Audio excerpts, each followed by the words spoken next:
तो फाइनली हम लोग पहुंच गए हैं जगन्नाथ टेम्पल और हम लोगों ने ट्रैवल किया है ऑटो से। यहाँ पे पब्लिक ट्रांसपोर्ट का बहुत सारा आपको सुविधा मिल जाएगी। अगर आप अपने व्हीकल से भी आना चाहते हैं तो मिल जाती है पार्किंग की फैसिलिटी। और अगर आप पब्लिक ट्रांसपोर्ट से आएंगे लाइक ऑटो से आएंगे, ई रिक्शे से आए हैं, तो यहाँ पे आपको जगन्नाथ टेम्पल के बहुत ही पहले उतरना पड़ेगा और वह वॉक करके जगन्नाथ टेम्पल तक जाते हैं।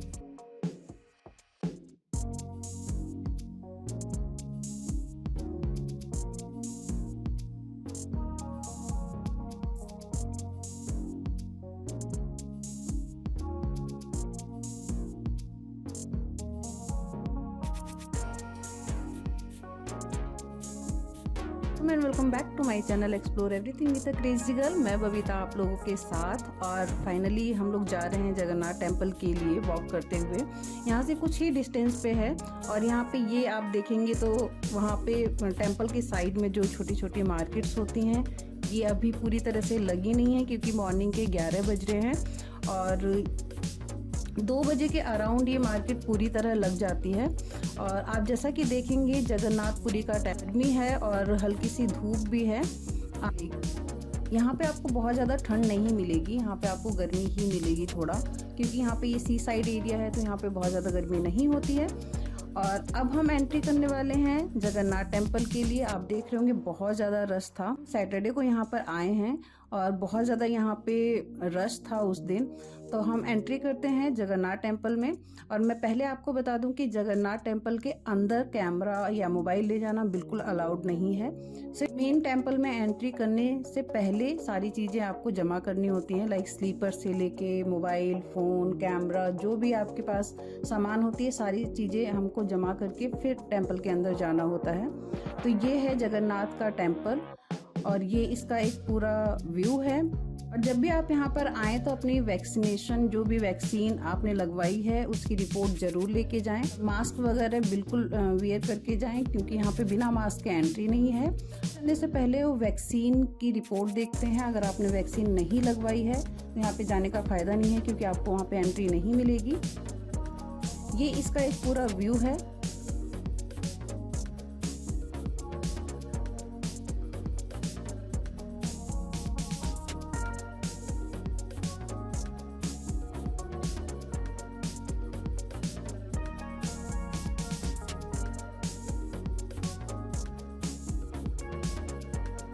यहाँ पे आप जो देख रहे हैं साइड में, यहाँ पे हम लोग स्लीपर्स, ये सारी चीज़ें वहाँ पे जमा करने वाले हैं और ये बिल्कुल फ्री ऑफ कॉस्ट है। यहाँ पे कोई भी चार्ज नहीं लगता है।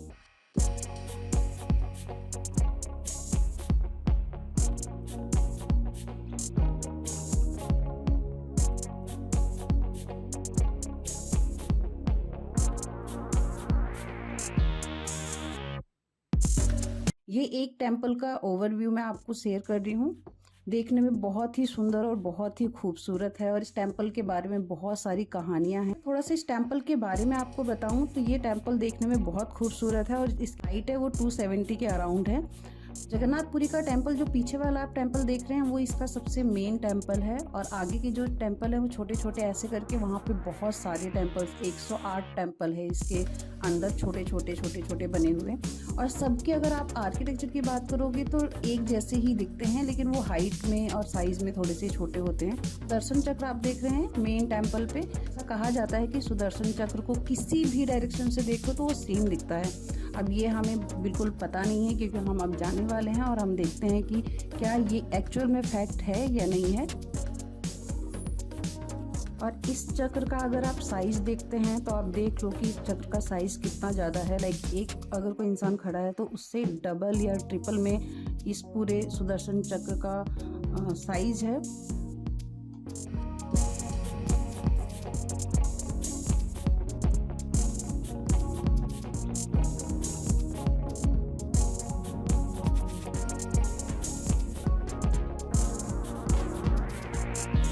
और इसके ऊपर जो आप झंडा देख रहे हैं, ऐसा बोला जाता है कि इस झंडे को हर दिन चेंज किया जाता है। इसकी सबसे खास बात ये है अगर हवा साउथ की तरफ चल रही है तो ये जो झंडा है ये नॉर्थ की तरफ लहराता है, और ये बिल्कुल फैक्ट है क्योंकि मैंने वहाँ पे ये चीज़ देखी। फैक्ट बताऊँ तो जो बोलते हैं कि सुदर्शन चक्र हर तरीके से देखने में सेम लगता है, बट ये एक्चुअल में नहीं था, क्योंकि हम लोगों ने उसको घूम के देखा था, वो सुदर्शन चक्र बिल्कुल भी सेम नहीं दिखता है।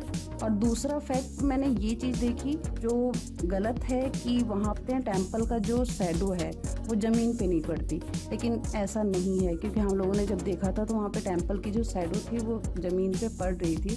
तो ये दोनों जो लोग फैक्ट मानते हैं ये बिल्कुल गलत था।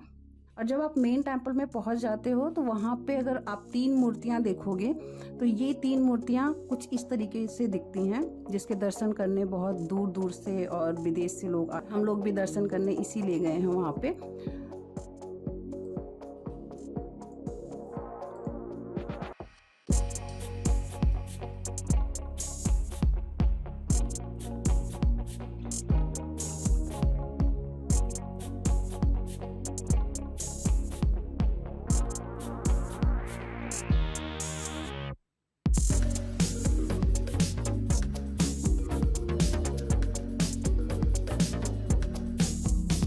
यहाँ पे अगर मैं किचन की बात करूँ तो यहाँ पे 800 या 900 लोग एक दिन में एक किचन में खाना बनाते हैं। लाइक वहाँ पे प्रसाद बनता है, क्योंकि हर दिन वहाँ पे प्रसाद चढ़ाया जाता है शाम के टाइम पे।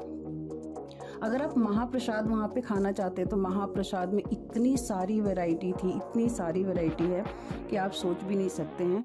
आप जैसा कि देख रहे होंगे, मैंने महाप्रसाद की एक इमेज शेयर की है, इसमें इतनी सारी वैरायटी थी कि हर तरीके का आपको फ्रूट्स मिल जाते हैं, सैलड मिल, खाने में हर तरीके का खाना मिल जाता है। और सबके ऊपर वहाँ पे तुलसी जी रखी जाती है, लाइक तुलसी जी का पत्ता रखा जाता है, क्योंकि वहाँ पे तुलसी जी के पत्ते को सबसे ज़्यादा प्योर मानते हैं। और मंदिर के अंदर भी तुलसी जी का पत्ता बहुत ही ज़्यादा चढ़ाया जाता है।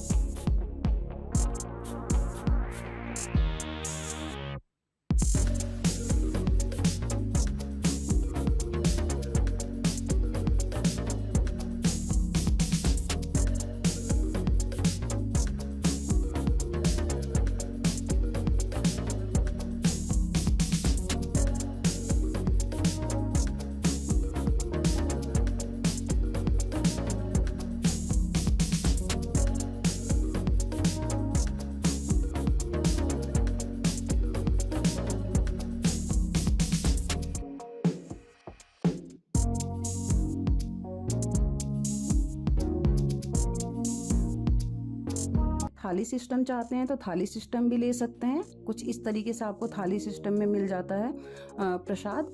और अगर आप चाहते हैं कि आपको केले के पत्ते पे प्रसाद चाहिए, वो बहुत ही ज़्यादा टेस्टी है, बहुत ज़्यादा टेस्टी था।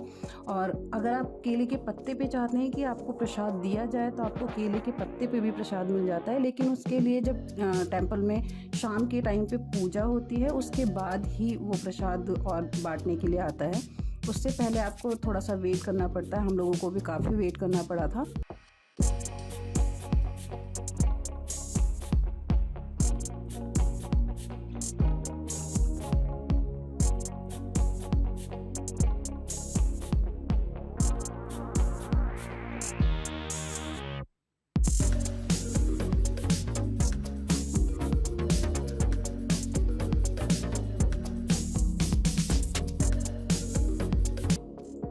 जब हम टेम्पल से निकल रहे थे तो उसके साइड में ऐसे छोटे शॉप्स हैं जहाँ से आप कुछ भी चीज़ परचेज कर सकते हो। अच्छे रेट पे थे, वहाँ पे बहुत ज़्यादा महंगा नहीं था। बाहर की साइड में भी आपने मार्केट देखी होगी, सेम यही चीज़ें आप मार्केट से भी ले सकते हो और सेम वही चीज़ें आप अंदर से भी ले सकते हो। जगन्नाथ टेम्पल के अंदर ही मार्केट है, वहाँ से भी आप कोई भी चीज़ ले सकते हो। मैंने भी बहुत सारी चीज़ें वहाँ से ख़रीदी थी और टेम्पल घूमने में बहुत मज़ा आया, बहुत अच्छा लगा। और टेम्पल के अंदर कैमरा और फ़ोन, जैसा कि मैंने बताया था कि अलाउड नहीं है, तो मैं टेम्पल के अंदर का कोई भी फुटेज नहीं ले पाई। देन हम जब टेम्पल से बाहर निकल रहे थे तो वहाँ पे इस तरीके से ये इसका एग्जिट है। अभी थोड़ा सा रोड पे कंस्ट्रक्शन चल रही थी तो थोड़ा सा इन्होंने पूरा ऐसे हाइड कर रखा था काफ़ी एरिया को, बट ये पूरा इसका बाहर का लुक है एग्जिट करते समय। बाहर आ गए हैं और बाहर आकर एग्जिट करने के बाद हम लोग जा रहे हैं थोड़ा सा मार्केट को एक्सप्लोर करने के साथ साथ हम लोगों ने वहाँ पे एक रेस्टोरेंट देखा जो कि वहाँ का फेमस रेस्टोरेंट था। तो उस रेस्टोरेंट में हम लोगों ने एंट्री किया और वहाँ पे बहुत कंजस्टेड था वो रेस्टोरेंट एक्चुअली, और हम लोगों ने वहाँ पे थाली ली। खाना ठीक ठाक था, मतलब बहुत ही सिंपल खाना आपको वहाँ पे मिलेगा, आपको बहुत ज़्यादा स्पाइसी खाना नहीं मिलेगा। आपको वहाँ पे दाल चावल सब्जी जो भी होगा बहुत ही नॉर्मल और बहुत ही हल्के उसमें मिलेगा कि लाइक स्पाइसी नहीं होता है, वो सिंपल सा खाना होता है।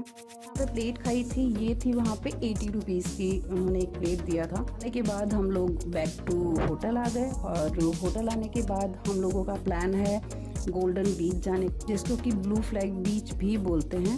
तो डेफिनेटली मैं वहाँ की भी आपको बहुत जल्दी वीडियो शेयर करने वाली हूँ। सो गाइज, आई होप कि आप लोगों की वीडियो अच्छी लगी हो। अगर वीडियो अच्छी लगी है तो वीडियो को लाइक करें, शेयर करें और बस देखते रहें। सो आज के लिए इतना ही। Thank you, bye bye.